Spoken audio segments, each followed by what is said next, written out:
ଥରେ ଘରେ କେହି ନଥିବା ସମୟରେ ଜଣେ ଡେଲିଭରି ବୟ ମୋର ଗୋଟିଏ ଜିନିଷ ନେଇ ଆମ ଘରକୁ ଆସିଥିଲା।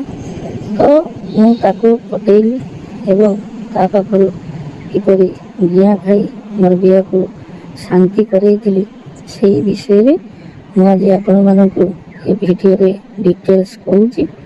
ଆପଣମାନେ ଭିଡ଼ିଓକୁ ଶେଷ ପର୍ଯ୍ୟନ୍ତ ଦେଖନ୍ତୁ। ନମସ୍କାର, ମୋ ନାମ ହେଉଛି ରୋଜି।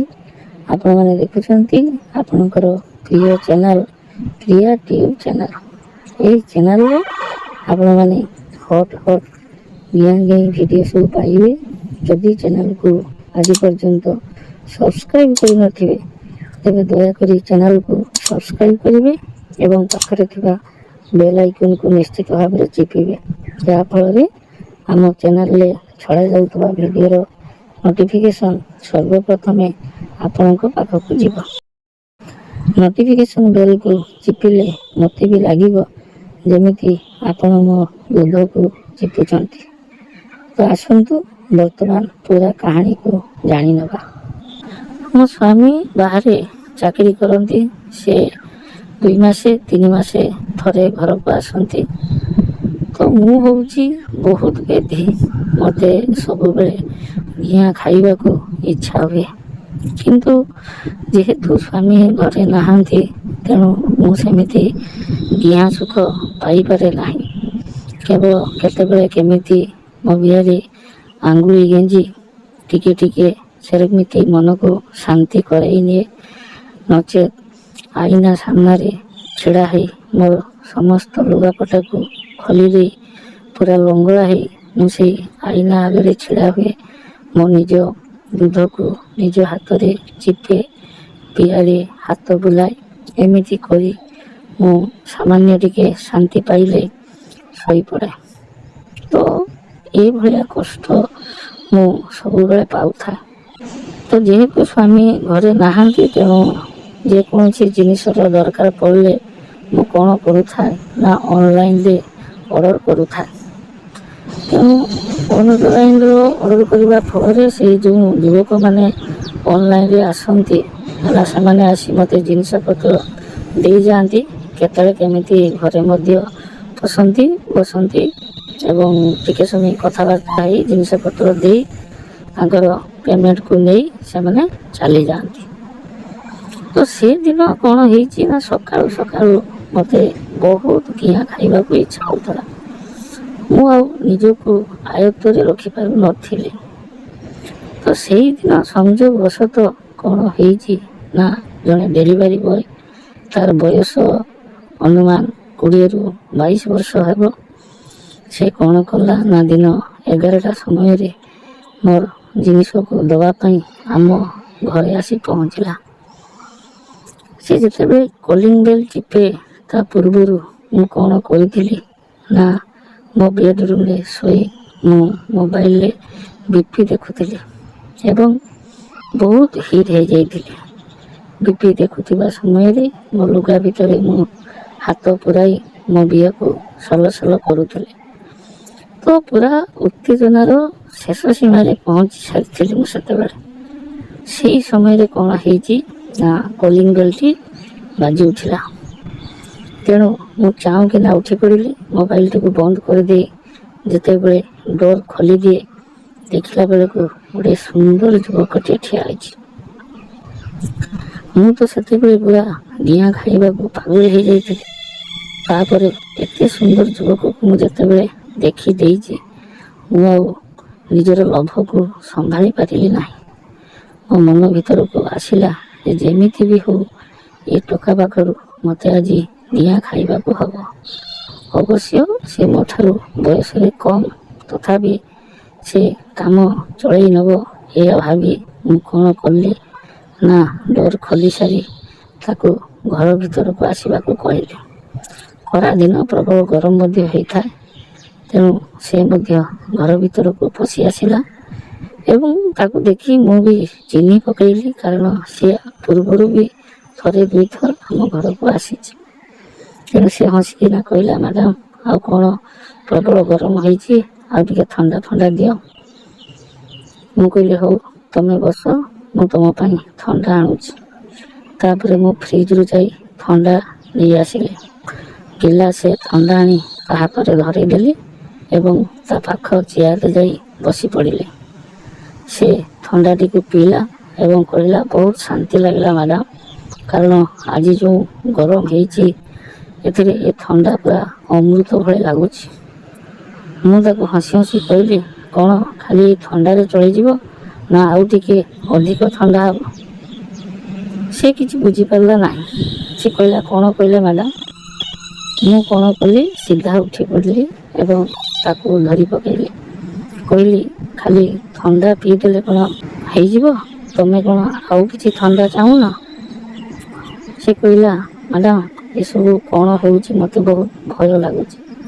ମୁଁ କହିଲି, ଆରେ ଭୟ କରିବାର କିଛି ନାହିଁ, ତମେ ଖାଲି ଦେଖି ଚାଲ ମୁଁ କେମିତି କ'ଣ କରୁଛି ଏବଂ ତମକୁ ପୁରା ଶାନ୍ତି କରାଇଦେବି। ସେ କହିଲା, ମ୍ୟାଡ଼ାମ୍ କାଳେ କିଏ ପଶି ଆସିବେ, ମୋତେ ଭୟ ଲାଗୁଛି। ମୁଁ କହିଲି, ଆରେ ଆମ ଘରକୁ କେହି ବି ଆସିବେ ନାହିଁ, ତେଣୁ ତମେ ଭୟ କର ନାହିଁ। ଏହା କହି ମୁଁ କ'ଣ କଲି ନା ତାକୁ ଖାଲି ଚୁମା ଉପରେ ଚୁମା ମାରି ଚାଲିଲି। କିଛି ସମୟ ଚୁମା ମାରି ସାରିଲା ପରେ ସେ ପୁରା ଉତ୍ତେଜିତ ହେଇଗଲା। ତାପରେ ମୋତେ ଆଉ କିଛି ବିରୋଧ କଲା ନାହିଁ। ସେ କ'ଣ କଲା ନା ମୋତେ ମଧ୍ୟ ସେ ଚୁମା ଦେବାକୁ ଲାଗିଲା। ଏମିତି କିଛି ସମୟ ଚୁମା ଦେବା ନିଆ ସରିଲା ପରେ ସେ ଆସ୍ତେ ଆସ୍ତେ ମୋ ଦୁଧ ଉପରେ ହାତ ବୁଲାଇଲା। ମୁଁ କହିଲି, ଆରେ କ'ଣ ହାତ ବୁଲାଉଛ ଏମିତି?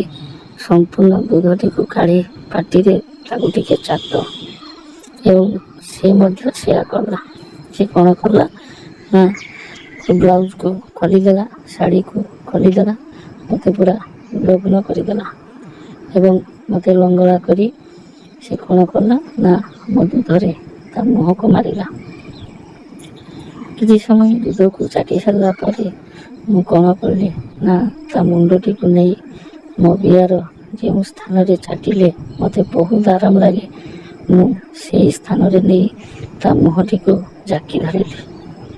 ସେ ବି ବୁଝିନେଲା ଏବଂ ତା ଜିଭରେ ମୋ ବିଆକୁ ନିର୍ଘାତ ଚାଟିବାକୁ ଲାଗିଲା। କିଛି ସମୟ ଚାଟି ସାରିଲା ପରେ ମୋତେ ବହୁତ ମଜା ଲାଗୁଥିଲା। ତେଣୁ ମୁଁ ଖାଲି ବହୁତ ବଢ଼ିଆ, ବହୁତ ବଢ଼ିଆ ଏମିତି ଖାଲି କହୁଥିଲି। ସେ ଖାଲି ଚାଟି ଚାଲିଥିଲା। ତାପରେ ମୁଁ ଆସ୍ତେ ଆସ୍ତେ ତାର ପ୍ୟାଣ୍ଟଟିକୁ ଖୋଲିଦେଲି, ତାକୁ ମଧ୍ୟ ସମ୍ପୂର୍ଣ୍ଣ ଉଲଗ୍ନ କରିଦେଲି। ସେ ଯେତେବେଳେ ଉଲଗ୍ନ ହେଇସାରିଲା ମୁଁ ଦେଖିଲି ତାର କାଣ୍ଡଟି ବହୁତ ଲମ୍ବା ହେଇଛି ଏବଂ ମୋଟା ମଧ୍ୟ ହେଇଛି। ତେଣୁ ପ୍ରଥମେ ଯେଉଁ ମୁଁ ଭାବୁଥିଲି ଯେ ସେ ମୋ ଠାରୁ ବୟସରେ କମ୍, କିନ୍ତୁ ତାର ଦାଣ୍ଡ ଦେଖି ସାରିଲା ପରେ ମୁଁ ଜାଣିନେଲି ଯେ ଇଏ ବହୁତ ସୁନ୍ଦର ଭାବରେ ମୋତେ ଘେହିବ ଏବଂ ମୋତେ ବହୁତ ଶାନ୍ତି ଦେବ। ତେଣୁ ମୁଁ ତାକୁ କ'ଣ କଲି ନା ସିଧା ଟାଣି ନେଇ ଆମ ବେଡ଼୍ ଉପରେ ପକାଇଦେଲି ଏବଂ ତାର କାଣ୍ଡଟିକୁ ମୋ ମୁହଁରେ ନେଇ ଚାଟିଲି। ଯେମିତି ଆଇସ୍କ୍ରିମ୍ ଖାଇଲା ଭଳିଆ ମୁଁ ଖାଲି ତା କାଣ୍ଡକୁ ଚାଟି ଚାଲିଲି। କିଛି ସମୟ ଚାଟି ସାରିଲା ପରେ ସେ ଆଉ ସମ୍ଭାଳି ପାରିଲା ନାହିଁ। ସେ କ'ଣ କଲା ନା ମୋର ଦୁଇ ଟାଙ୍ଗକୁ ଉପରକୁ ଟେକି ଧରି ତାର ସେଇ ଲମ୍ବା ବାଣ୍ଡକୁ ମୋ ବିଆ ଭିତରେ ପଶାଇଲା ଏବଂ ଘେହି ଚାଲିଲା। ବେଶ କିଛି ସମୟ ସେମିତି ସେ କଚ୍ କଚ୍ ଖପ୍ ଖପ୍ କରି ଘେହି ଚାଲିଲା। ତାପରେ ମୁଁ ତାକୁ କହିଲି, ଆରେ ଗୋଟେ କାମ କର, ମୋତେ ଟିକେ ପଛପଟରୁ ଘିଅ। ସେ କହିଲା, ହଉ ମ୍ୟାଡ଼ାମ୍, ଠିକ୍ ଅଛି। ତାପରେ ମୋତେ ଖଟରେ ପେଟି ଶୁଆଇଦେଲା ଏବଂ ତଳେ ସେ ଛିଡ଼ା ହୋଇ ପଛପଟରୁ ମୋ ଗାଣ୍ଡି ପାଖ ଦେଇ ବିଆରେ ସେ କ'ଣ କଲା ନା ତାର କାଣ୍ଡଟିକୁ ପଶାଇଲା। ପୁଣି 15ରୁ 20 ମିନିଟ୍ ପର୍ଯ୍ୟନ୍ତ ସେ ସେମିତି ଘେହି ଚାଲିଲା। ଏପଟେ ଘେଉଁଥିଲା, ସେପଟେ ଗୋଟିଏ ହାତରେ ମୋର ଚୁଟିକୁ ଧରିଥିଲା ଏବଂ ଅନ୍ୟ ହାତରେ ସେ ମୋ ଦୁଇ ଦୁଧକୁ ଖାଲି ଚିପି ଚାଲିଥିଲା। ଏମିତି କରୁଥିବା ସମୟରେ ମୋ ପିଆରୁ ସବୁ ରସ ବାହାରିଗଲା ଓ ସେଦିନ ପୁରା ଶାନ୍ତି ପାଇଗଲି। କିନ୍ତୁ ତା ବାଣ୍ଡରୁ ରସ ବାହାରି ନଥିଲା। ତେଣୁ ସେ କ'ଣ କଲା, ମୋତେ ଛାଡ଼ୁନଥିଲା। ମୁଁ ତାପରେ ଉଠି ପଡ଼ି ତାର ବାଣ୍ଡକୁ ପୁଣି ମୋ ପାଟିରେ ନେଲି ଏବଂ କିଛି ସମୟ ଚାଟିଲି ଏବଂ ମୋ ପାଟିରେ ତାକୁ ଡେଇଁବାକୁ କହିଲି। ସେ କ'ଣ କଲା ନା ପୁଣି ମୋ ପାଟିରେ ଡେଇଁଲା। କିଛି ସମୟ ମୋ ପାଟିରେ ଡେଇଁ ସାରିଲା ପରେ ତାର ସମ୍ପୂର୍ଣ୍ଣ ପାଣି ମୋ ପାଟି ଭିତରେ ବାହାରିଗଲା।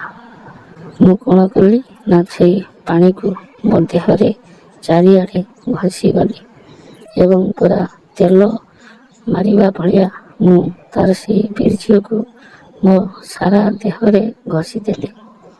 ସେ ଦିନର ଶାନ୍ତି ଆଜି ମୋର ମନେ ଅଛି। ଏହାପରେ ମୁଁ ତା ସହିତ 2ରୁ 3 ଥର ଏମିତି ଘିଆଁ ହେଇଛି। ସେସବୁ ବିଷୟରେ ମୁଁ ଆପଣମାନଙ୍କୁ ପରବର୍ତ୍ତୀ ଭିଡ଼ିଓରେ କହିବି। ରହୁଛି। ଭିଡ଼ିଓକୁ ଲାଇକ୍ ଏବଂ ସେୟାର କରିବେ। ପୁନର୍ବାର ଦେଖା ହେବ ଅନ୍ୟ ଏକ ଭିଡ଼ିଓରେ। ନମସ୍କାର।